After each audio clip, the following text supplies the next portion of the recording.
Where can I live in Fairfield and New Haven County for $400,000 or less?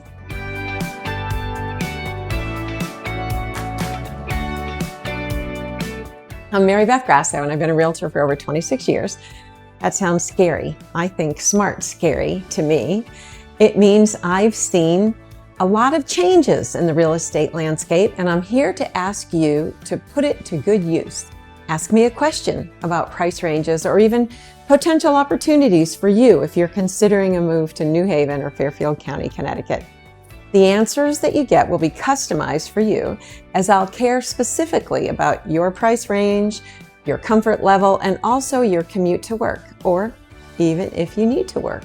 There are plenty of towns and more likely cities in both Fairfield and New Haven counties where you can buy a home, a property for $400,000 and below. Did you know that? Have you been an anxious yet smart and financially able buyer who thinks that you absolutely must have $1 million or even $500,000 in order to be a homeowner?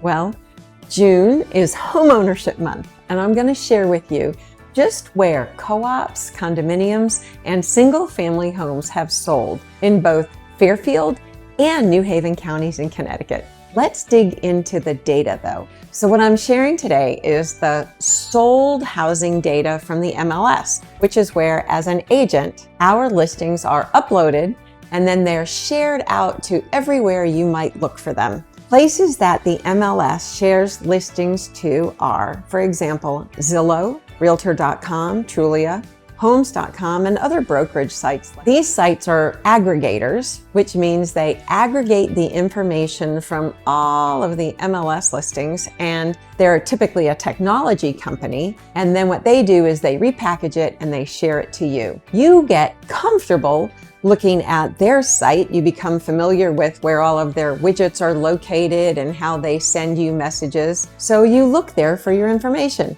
That's perfect. Whatever works for you, right?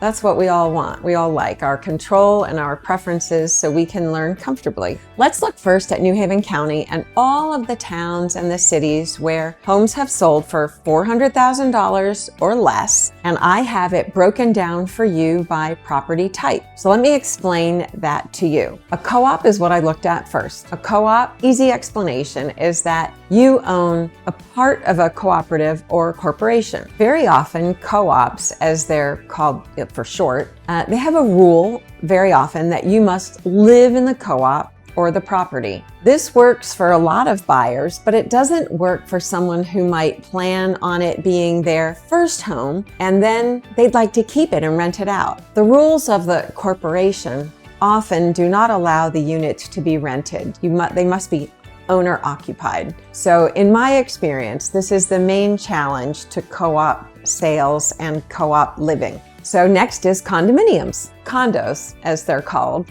are like co-ops in structure, physical structure, as you've got shared walls. The difference basically is that you own your own walls in a condo, or you own from the walls in. You do not own shares of a corporation. The rules for condos can differ from condominium complexes, and they can differ from condominium complex to complex. They're all individual. So some condominium associations cover heat and hot water, and others cover very little. The majority of buyers of mine that have considered purchasing a condo, they don't want to worry about the exterior maintenance, and they're happy to pay an association fee or a management fee to take care of those things. Think lawn care, driveway care, garbage pickup, roof replacement, deck maintenance, etc. Each condo complex typically has a board of directors and a management company, either interior or an external management company. And it means there needs to be financial accounting, and the accounting needs to be done appropriately. The reason this is important is when you want to buy a condo and you are getting a mortgage from a bank or a lender, they look at the books maintained by the management company. The lender wants to be sure that the condominium complex is financially sound. Who wouldn't? It's like you looking at your own books and your own expenses. So I'm sharing this information about condos as there are plenty of condominiums that are or have sold for $400,000 and below, and they might be a great starter option for you in either New Haven County or Fairfield County. I'm not suggesting it be your forever home, but it might get you into a community as a homeowner, and then you can determine if you want to continue living in that town or the city, or if you'd prefer to live nearer to work, or nearer to your family, your gym, your friends, or nearer to the beach, of course. And yes, condos with water views are typically over that $400,000 mark that I'm talking about.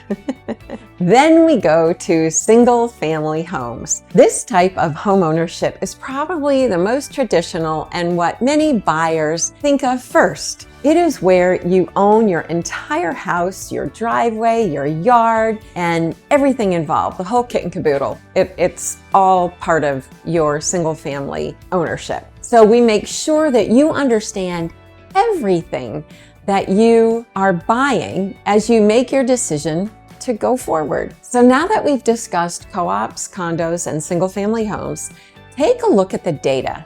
I purposely did not include multifamily properties. If you want the sold data for multis, just text me and ask me to share it with you. My cell is down below in the caption. So we're going to start with New Haven County co-op sales at $400,000 or below since January 1st, 2026. There have only been 14 co-op sales under $400,000, and they were in Hamden and New Haven. This is a tight market, which means it's a tight opportunity. It doesn't mean it can't happen. It just means that there are a few of them. So let's go on to look at condo sales under $400,000. And I'm going to read off the towns or the communities as only you know exactly where you might be considering moving. The key to think about is, or with these towns and communities and the $400,000 and below since January 1st, the price point, is if there's a low number, it could be one of two things. There aren't that many condos in the communities or in the towns,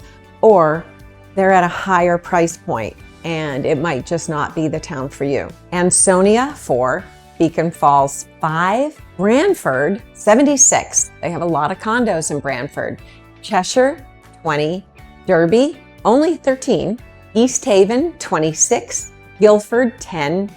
Camden, 45. Madison, only 3. Meriden, 46. Middlebury, 1. Milford, 40. Naugatuck, 29. New Haven, 48. And that's a city. North Branford, 6, North Haven, 7, Oxford, only 1, Prospect, 1, Seymour, 11, Southbury, 68. Southbury has a large condominium complex. That's a 55 and over complex. So I'm expecting that a lot of those condos in Southbury are in what's called Heritage Village. So then you have Wallingford with 45 condo sales, Waterbury, 61. 400,000 and under.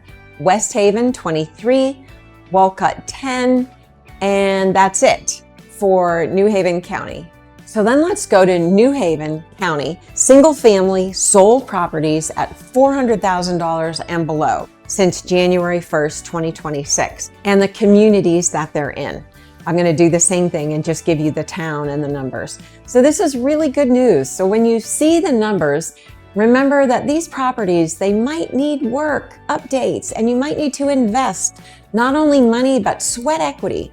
Are you open to that? Take a look at the towns. You'll notice that of towns that are not on the list that had condos, or if I read off the condos and you didn't see them, they might not have had condo or co-op sales in them. Some towns don't have that many co-ops, don't have any, and some don't have the condos for buying. So you don't have an option in that town to get a condo. So here we go. Ansonia, 23. These are single family solds. Beacon Falls, only 3. So that means they might have had a higher price point. Bethany, 5. Branford, 7. Cheshire, 10. Derby, 13. East Haven, 43. Guilford, 3. Hamden, 87. That's a lot compared to the other data for the other towns. Madison, 3. Meriden, 121. That's our highest, I think. Middlebury, only 5. Milford, 15. Naugatuck, 67. New Haven, 62. North Branford, 8. North Haven, 12. Orange, only 1. Oxford, only 1. Prospect, 11. Seymour, 22. Southbury, 6. Wallingford, 29. Waterbury, 131. West Haven, 69. Walcott, 28. Woodbridge, 1. Yes, Woodbridge is a lovely community that is easily within commuting distance to New Haven and Yale and all of the hospital areas. So that's New Haven County by property type. There were a total of 1,597 properties sold at $400,000 and below.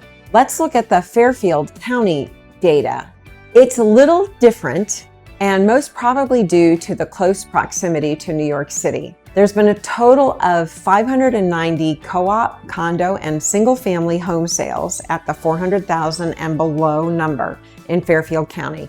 590 sales versus 1,597 property sales. More opportunities at a lower entry point in New Haven County. And it isn't that far away. I mean, I'm in Fairfield and Milford is New Haven County.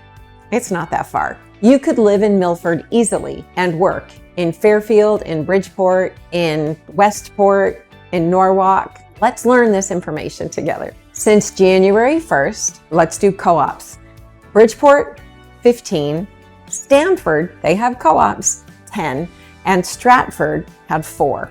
That's it. Remember, the biggest challenge is because in a co-op, very often there's a regulation that the owner must occupy the unit. It's a rule, it's a regulation. Now, for condos in Fairfield County under $400,000 since January 1st, 2026. Bethel had 8, Bridgeport had 70, Brookfield 12, Danbury 68, Fairfield 7, Monroe 7, Norwalk 53, Ridgefield 5, Shelton 18, Stamford 93 condos under $400,000 in Stamford. You could live there and commute easily into New York City by train. Stratford had 39, Trumbull had 2, and Wilton, yes, Wilton is known for the greatest, wonderful school system. 1 condo sold under $400,000 since January 1st, 2026. So let's look at single family home sales, $400,000 and below since January 1st in Fairfield County. It's going to be a lower number than in New Haven County for sure. Bethel only had 1. Bridgeport had 62. Brookfield had 3. Danbury had 10. Fairfield only 2. Monroe only 3. New Fairfield 6. Newtown had 8. Shelton had 16, and people always talk about their great low taxes when you live in Shelton, so that's a double bonus there. Sherman, Connecticut, only 1. Stratford had 42. Trumbull, only 1, and Wilton, only 1. So what I'd like to leave you with, I know this is a lot of information, but if some of these towns were names that you're thinking about, just know that there are properties below and at $400,000. The other thing I'd like to share is that, you know what, data, which is mostly what this is, it's not an opinion. I'm sharing past options that might work in the future for you. Maybe not. You'll need to have your ducks in a row and your can-do attitude on, as most of these properties in both counties will require work, they'll require financial investment to get them where you'd like them, and probably sweat equity and some compromise. Home ownership is a process, and getting you there, honestly, it's what we love to do and it's where we shine. Feel free to reach out to learn how you can become a homeowner, along with all the good, the bad, and everything in between. We hold nothing back. Thank you for learning along with me, and let's go put this information into real life for you, so you too can become a homeowner. Thanks, take care. Talk to you next time.